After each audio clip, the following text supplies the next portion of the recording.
I think if I hear you call me Becky one more time, six-pack, I'm gonna pop your tops. All six of them. Who are you?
Hey, this is Matt once again. Welcome back to another review. This is a request for Gabrielle.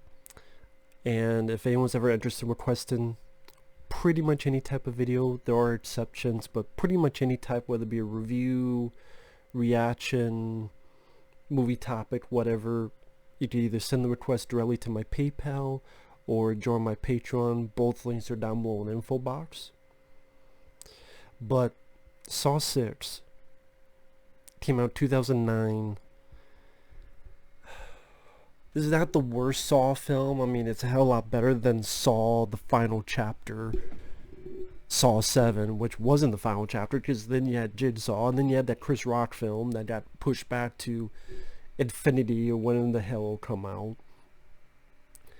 Because it'll never be over. Like, all these fucking franchises, as I started, they'll never be over. They always come back.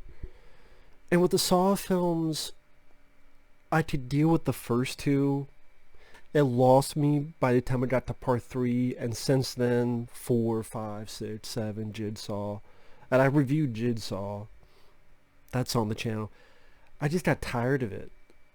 And I know people go, well, wait a minute, Matt, you like Nightmare on Elm Street films, you like Friday the 13th films, how can you deal with those sequels but not these? Like I said, I liked the first two. I liked the first one because I thought it was interesting. I liked the cast. It was a very intriguing idea. I liked the way it was directed. Saw 2 I could kind of deal with, but I thought it was dwindling returns. And I just don't find the films that much fun. I mean, the traps, there's an instance of, okay, that's a little bit creative, but that goes away, and then it's just more fun to me of Jason Voorhees or Freddy Krueger or Michael Myers coming up and killing someone. Like, oh shit. But here, maybe because all the death scenes go so long, because it's torture, that any amount of fun is kind of like, and people go, well, you're not supposed to have fun. Well, it's not scary either, because I'm not worried about scares. I'm not worried about suspense. I'm worried about how's that effect gonna look.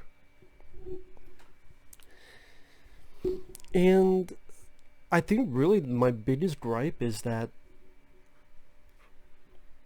Friday the 13th films kind of know that they're dumb. I know that sounds dumb, but they're McDonald's. Like, they're not good for you, but you enjoy them, and pretty much all of them you can watch by itself and get the gist of it. But here they try to have such an intricate story.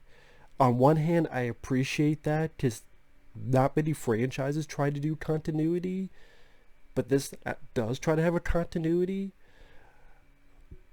But on the flip side, that's kind of a big flaw, because it tries to connect 7, 8 fucking whatever, it just becomes so ridiculous and silly and parody.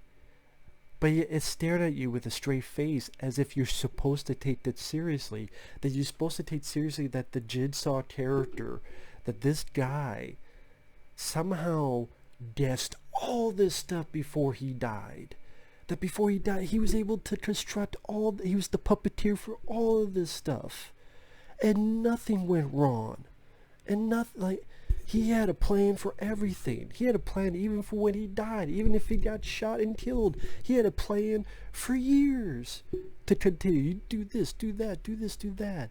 And then when it got to part 7, spoilers, when it got to the next one after this, and Gordon, Terry Ellis' character, oh, he survived and he started working for Jigsaw. I went, get the fuck out of here. Get the fuck out of here. Because these things, so many things could go wrong. So many times people could go right instead of left. Yet that never happens. And, one should say never, to be fair, but it's like he just had a plan. It just gets ridiculous. Sidekicks could not guess as much as Jigsaw.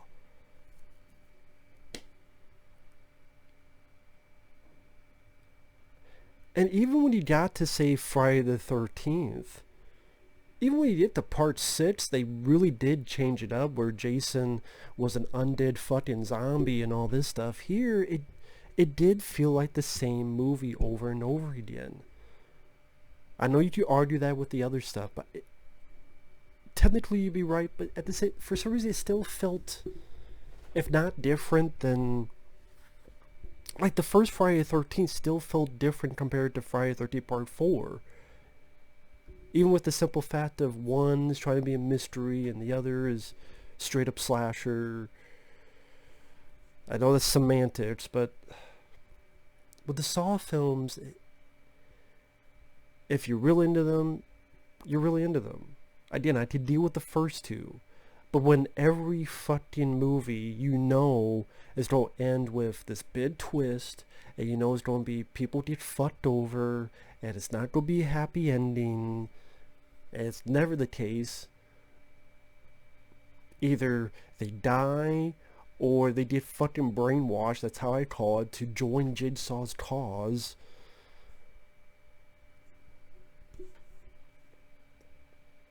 It kind of loses any amount of, why should I even give a shit about any remote characters, because it don't matter, because nobody ever wins Jigsaw's games. Again, either they become a victim or they become part of their cause. And even then, I'm like, what the fuck? If a guy tries to murder my ass, oh, try to teach you how to love life. Buy fucking kitten. Adopt a fucking puppy. Not join someone to murder people. God damn. Wipe out their fucking savings. Have them try to learn to love life while trying to find a job. But anyway, get into this film. This is the film that they try to go after the policies of insurance companies. I mean, the first trap, you have these two trying to cut up pieces of their flesh and weigh it.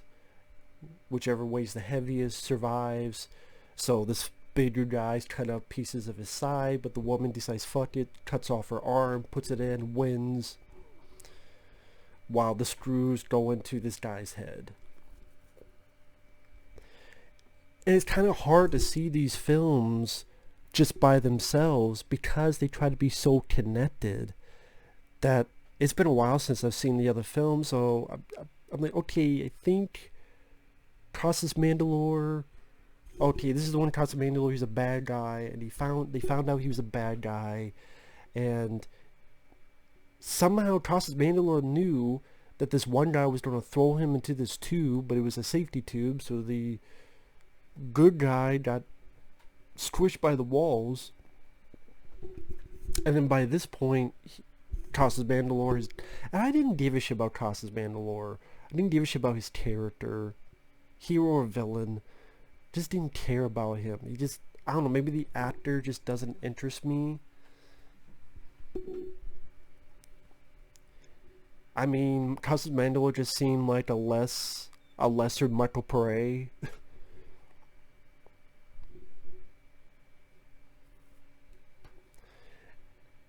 Meanwhile, you have two stories going. You have Costas Mandalore dealing with the cops. The cops don't know he's the killer yet. Dealing with all that stuff. Meanwhile, this insurance guy who back in the day, he had this policy and then had this group that runs inconsistencies for applicants. And you have flashbacks where the sleazy insurance executive and the guy's like, you just killed me. He said, well, based on this, this, and this, and the data. So he's been taken, put into this, and he goes through about 4 traps. One is him and this other guy who smoked a lot. They're in these clamps, and each time you take a breath, the clamps close in. And there's no suspense because you know this guy's gonna live because it's gotta go to this end result. So between the, okay, I already know this guy's gonna live. I already know this guy's not gonna die, at least until the end. So where's the suspense of that? You just, okay, we know this guy's gonna die. We know he's gonna die. Okay, you're just waiting for him to die. Take the breath. It's not even a big special makeup effect you can marvel. It's just the clamps close in and the guy spits up blood. Anyone?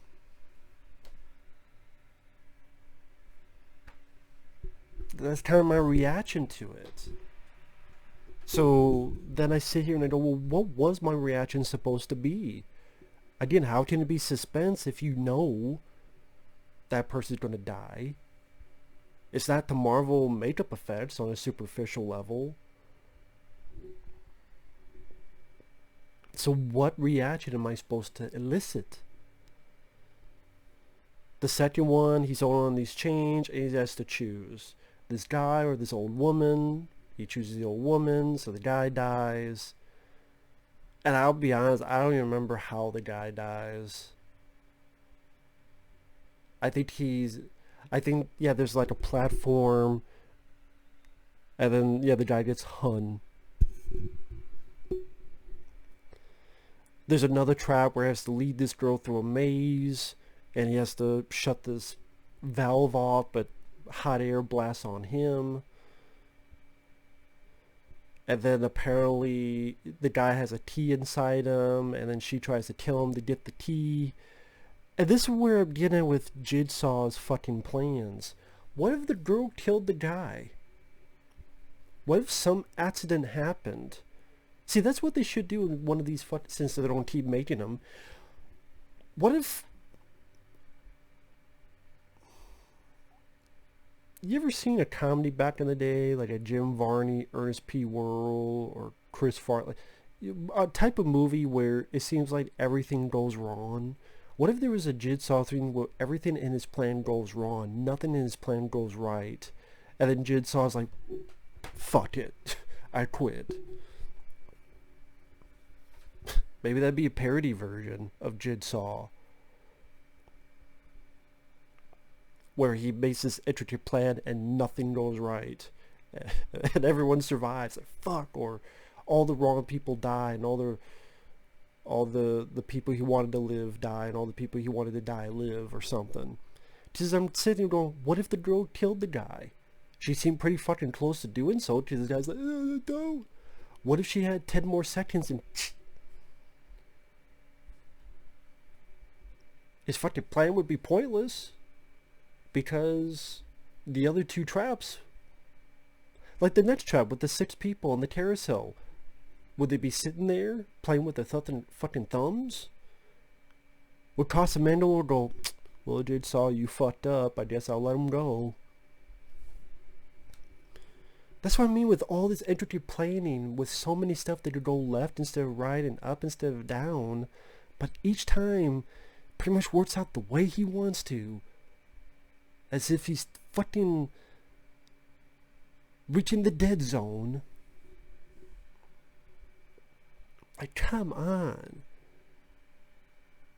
But it works out and she dies and then gets to the next trap, which his 6 associates in this carousel, 4 of them must die from the shotgun. Funny enough, one of them is Eddie Winslow from Family Matters.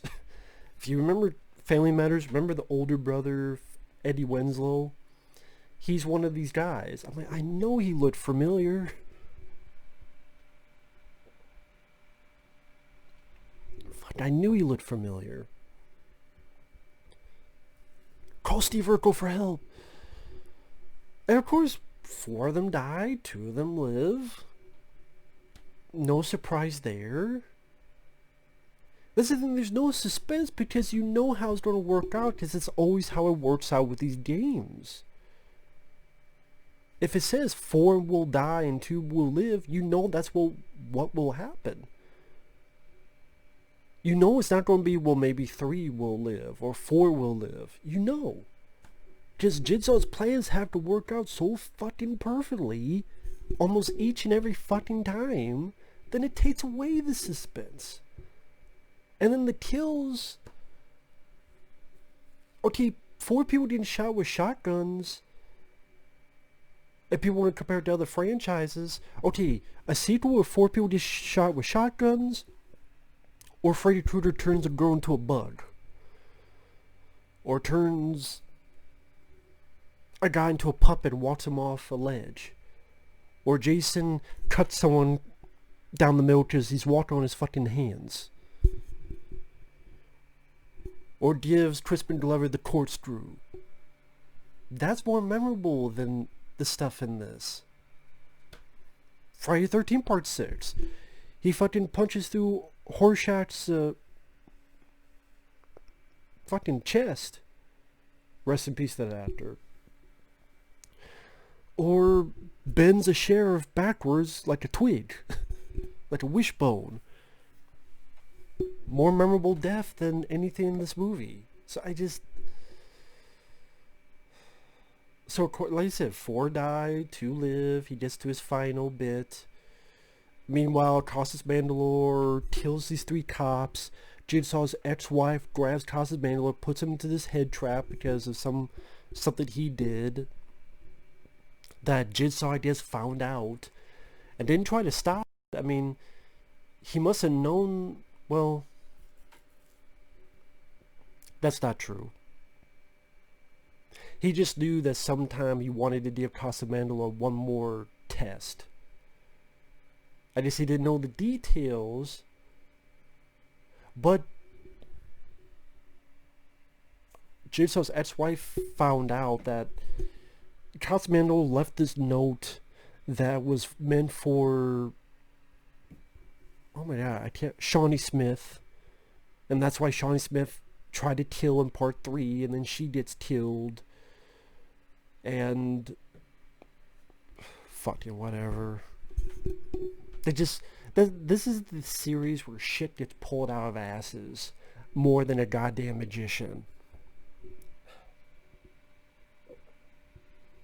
Just pull this out of their ass, pull this out of their ass, pull this out of their ass. Just gets fucking tiring. There's nothing left in the ass to pull out. It's more deepened than the goddamn Grand Canyon. There's nothing left. You pulled out the prostate, you pulled out everything. There's nothing left. That's why I didn't care about a new Jigsaw with Chris Rock, because I know how it's going to end. Okay, this is, I can guess, either A, everyone dies, or B, either Sam Jackson or Chris Rock is in on it. Mark my words, either A, they're all fucked up at the end, or B, either Chris Rock or Sam Jackson, they were in on it from the start. Because there's always got to be some twist. With that, and I love that music. And you know what? It worked for me in the first movie. But once you see the trick, it becomes less impressive as it goes on. When you try to give me twist each time, and now it becomes predictable, thus it's not a twist anymore. I mean, technically it's a twist, but it's not a surprise. That's what I'm saying. It's a twist, but it's not a surprise anymore. It's like if you try to have surprise every time, then that takes the meaning surprise out of it. Because now you expect it. As for the insurance guy, so that's why he puts Casamando in this trap. And he gets out of it, but a piece of his cheek is missing. Meanwhile, the insurance guy, he gets there. And then this woman and her kid are there. And this other woman's there too. And Jigsaw gives the woman and kid a choice. And they're the family of the guy who the insurance executive said no. And then the guy said, you just killed me because you didn't give me this, thus I can't get the health, and thus I can't get fixed up. I'll die. So the kid goes, you killed my dad. Pulls the lever, kills the guy. Probably the goriest death in the movie. Because all these needles jab him, give him like this acid, and then the bottom half melts. So this bottom half melts off the body. Yeah, I would say the goriest part of the film. But then I'm thinking, you stupid fuck. Like, this kid is a stupid fuck. Because that girl's a witness, and when she's going to be asked by the cops, what happened? Well, they knew this thing would kill him. That guy, he may be younger than 18, but there's gonna be some fucking consequences. Were you in danger? Okay, let me explain. There's a woman, she's like a journalist, she's a witness to this. The cops are gonna ask her questions. She's gonna be, well, those two, especially that kid, pulled the lever and killed this guy. Well, Jigsaw killed him. Yeah, but he had a chance to live. He did it. So whether you want to call it manslaughter or not, that kid's going to be fucked. Because the cop's going to ask him, what did you do? I pulled the lever. I killed him. Did he advance on you? No, because there's a big fucking wall in between. Okay, so there's no way he could hurt your mom. There's no way he could hurt you. So you killed him. You pulled the trigger, so to speak. Well, there's going to be some consequences on your ass. So you just fucked your life up forever. For nothing.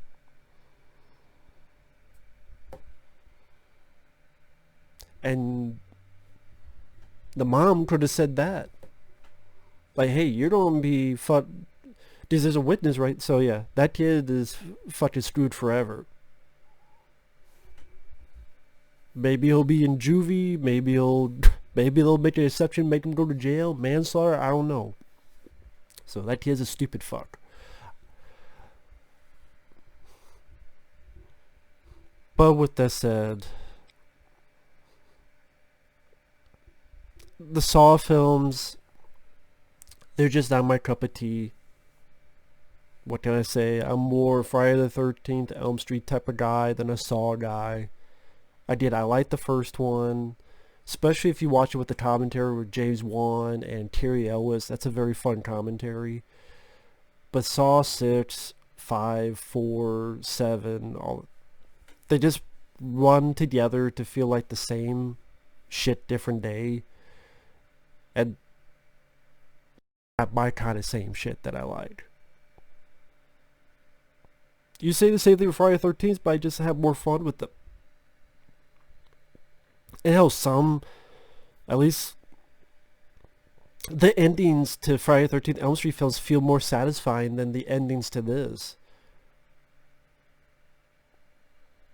At least sometimes it seems like they do defeat the monster. They do defeat, and someone does win, and It's not always trying to pull some fucking twist out of its ass. And then it doesn't make you think, well, how the fuck did Jigsaw figure that out? And how did he guess this? And how did he pontificate that? 8 steps ahead. Just ridiculous. But maybe that's why some people like it. Teach their own. With that said, thanks for watching. Take care. We'll see you guys later. Bye-bye.